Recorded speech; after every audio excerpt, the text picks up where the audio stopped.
सफर का साथी।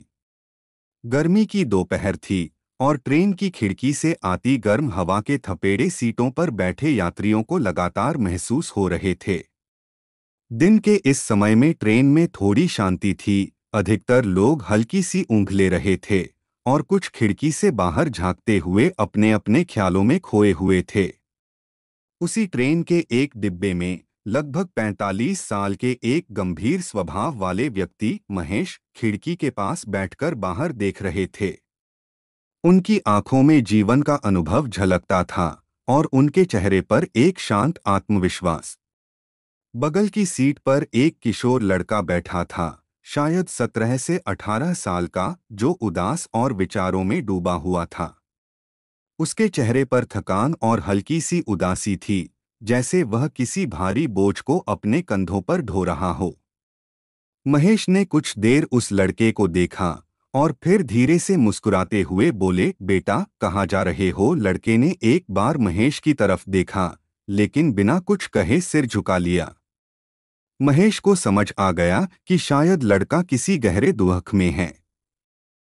उन्होंने फिर से एक कोशिश की, मैं भी पहले तुम्हारी ही उम्र का था, तुम्हारी तरह ही अकेला बैठता था, जैसे कि पूरी दुनिया मुझसे पराई हो। लड़के ने थोड़ी हिचकिचाहट के साथ जवाब दिया, जी वैसे ही हूँ। उसकी आंखें अब भी नीचे थीं और वह महेश से आंखें नहीं मिला पा रहा था।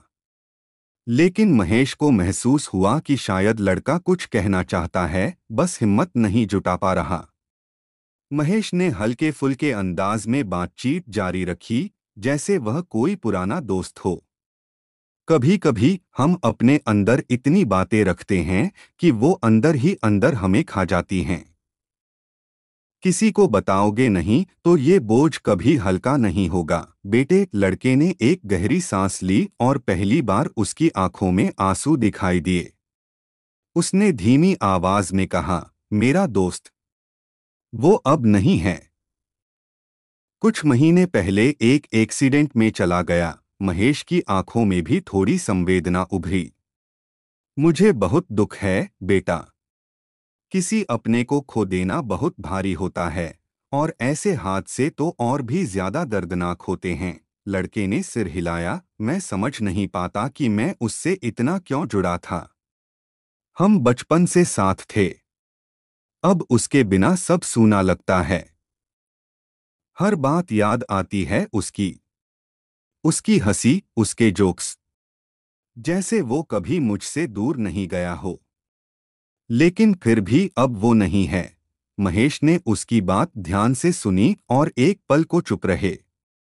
फिर बोले, तुम्हारा दुख बिल्कुल जायज है, लेकिन क्या तुम जानते हो कि अगर तुम इस दुख को इसी तरह अपने अंदर रखते जाओगे तो यह तुम पर बहुत बुरा असर डाल सकता है। लड़के ने थोड़ा हैरानी से देखा, मतलब?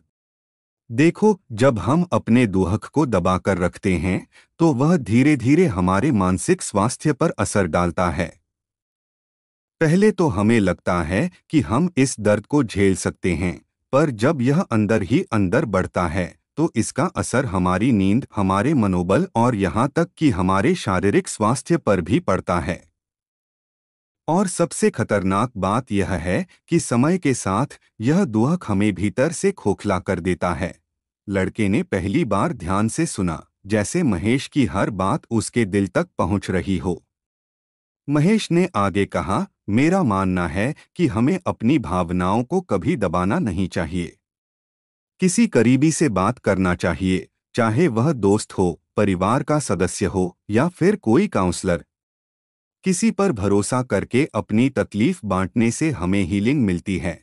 लड़के ने थोड़ी राहत महसूस की, पर मेरे पास अब कोई ऐसा दोस्त नहीं है जिससे मैं यह सब बांट सकूं। महेश ने मुस्कुराते हुए कहा, बेटा, कई बार जिनसे हम कभी नहीं मिले वो भी हमारे दर्द को सुन सकते हैं और समझ सकते हैं।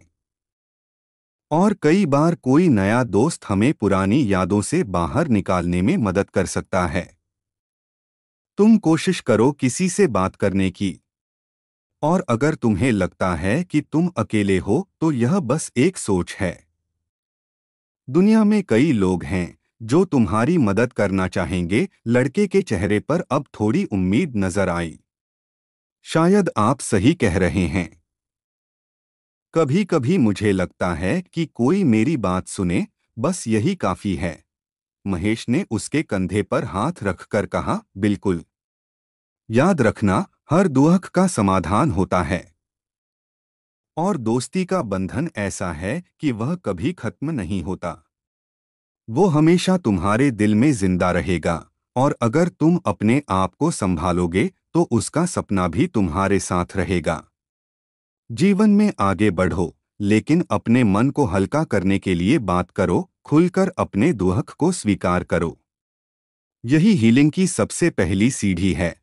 लड़के ने महसूस किया कि एक अजनबी से बात करके उसका मन कुछ हल्का हो गया है। वह मुस्कुराया और महेश को धन्यवाद देते हुए कहा, आपने मेरी आंखें खोल दी। मैं अब खुद को संभालने की कोशिश करूंगा।